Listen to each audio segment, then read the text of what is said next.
Tenemos esta aparición de Jesús en este día viernes, en el contexto de la primera lectura, el anuncio de la Pascua.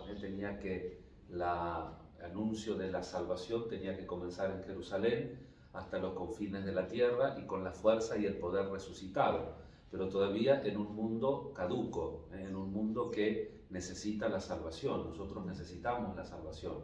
Por eso a veces los filósofos se preguntan, ¿es el mundo mejor posible? ¿Dios hizo el mundo mejor posible? Dios hizo un mundo que necesita la redención, y la redención en clave, diría el Papa emérito difunto, el Papa Benedicto, ahora ya no hay que decir más emérito porque ya cambió esa categoría, pero uno viene con el defecto en la pronunciación.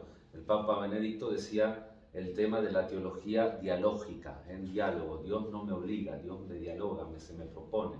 Entonces, yo tengo que aceptar esa plenitud que Dios nos va ofreciendo, ¿cierto? Y entonces, después del gran suceso de Pedro y Juan que hacen caminar al paralítico, la hermosa catequesis que escuchábamos ayer, los 3.000 hermanos que se convierten, a la cárcel. Y también aprovechan en la cárcel en los momentos difíciles, porque no podemos controlar todas las variables y todas las realidades de la vida, pero siempre el anuncio de Cristo tiene que ser el anuncio de la vida, también en las situaciones que no podemos controlar o que a veces nos sobrepasan. Y de esa manera es la forma en que la presencia del resucitado también va surgiendo en la nueva creación, que eso es en definitiva la celebración de la Pascua, ¿no? Es una nueva creación. Volvemos otra vez en el principio, dice el Evangelio de Juan. Por eso el primer día de la semana, por eso el domingo, que es día que fecit Dominus jubileum iletemur inea. Este es el día que hizo al Señor y nos alegramos y nos gozamos en Él. Pedimos entonces al Señor la gracia también nosotros de hacer presente esta plenitud y reconociendo también y tratando de volver a nuestras experiencias con ese Jesús resucitado para que en nuestra actualidad las cosas vayan surgiendo. Vieron que también el Evangelio tiene muchos puntos que podemos meditar. El primero es que cuando se cuentan los Evangelios dice, nosotros lo dejamos todos y te seguimos. Nosotros, aquí en este caso parece que habían guardado todo, porque como no sabían qué hacer, dice Pedro, voy a pescar, yo también me pescar. ¿Y cómo? ¿No? ¿Dejamos todo o lo guardaron? Lo tenían ahí en una chocita, ahí tenían la barquita, seguían teniendo las redes. ¿Cómo hacemos nosotros? ¿Nosotros lo dejamos todo por el Señor? ¿O tenemos un desván ahí escondido con unas cosas que vamos a buscar cada tanto cuando no sabemos qué hacer? Primera meditación. El Señor tiene esa caridad, su presencia glorificada que no es reconocible a primer momento, la intuición, como lo escribe el Evangelio, él dice el discípulo que Jesús amaba, para no decir yo, le dije a Pedro, es el Señor. Pedro se tira la buena voluntad, pero a veces tenemos buena voluntad, pero nos dejamos llevar por el arrastre de las cosas, por el arrastre de nuestra forma de ser, de nuestro pensamiento, de la manera de ser del mundo. Y Jesús que hace ese desayuno bien importante, porque es un poco de pan y un poco de pescado, que para la época era mucho, era casi una comida completa. Y la pesca milagrosa que los padres preguntan, vieron que siempre cuando aparece un número en la escritura se preguntan, ¿es múltiplo de 7? Bueno, 153 no es múltiplo de 7. Entonces, ¿qué? Bueno, un padre sacó que era la suma del número 1 al número 17. 1 más 2 más 3 más 4 más 5 más así hasta el 17 igual 153. Entonces, ¿qué quiere decir esto? Plenitud para el Padre. San Jerónimo que dice que eran las especies de pescado que existían en ese momento en el mundo.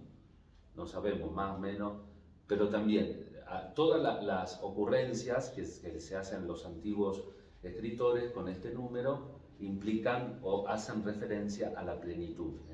Y ciertamente que debe tener una referencia a la plenitud, porque en la primera Pascua, en la primera pesca antes de la resurrección, la red se rompía, y se acuerdan que había peces buenos y malos. Después de la Pascua, ya todo bueno, y todo grande, y la red no se rompe. Entonces, recordemos que todavía también estamos en una época frágil, la red también, recuerden que ellos van a ser pescadores de hombres, la red también simboliza la iglesia. Entonces recordemos que a veces la iglesia la red se puede romper. No tenemos que tener ningún problema porque está siempre el Señor que la protege y que nos lleva siempre a la unidad, pero de una manera no mágica, sino de una manera teándrica, dicen los teólogos. Theos, Dios, anerandros, hombre. Colaboración entre el humano y lo divino, porque Dios se encarnó. Vamos a pedir en este viernes al Señor la gracia de poder vivir esta realidad de la Pascua en un mundo que muchas veces experimentamos. Basta que nos asomemos, por ejemplo, en nuestra febril Argentina, a las noticias de cada día. Apuntaron en la pierna a un inspector de una línea de colectivo en Capital, a otro lo fajaron cerca de donde mataron al otro. Te cuentan que es difícil, ¿no?, la situación.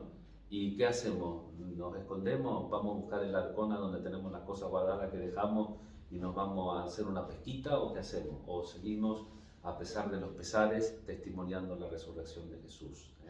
La Pascua es un anuncio alegre y cierto de la victoria de Cristo y la que Él nos promete a nosotros, pero también es una victoria que tenemos que predicar en un mundo que sigue siendo frágil y donde nosotros estamos llamados a ser testigos de la luz de la resurrección. Con María y San José pedimos por las necesidades de todos, pedimos por la gente que está sufriendo y por aquellos que se encomendaron a nuestra oración. Que así sea. Sí.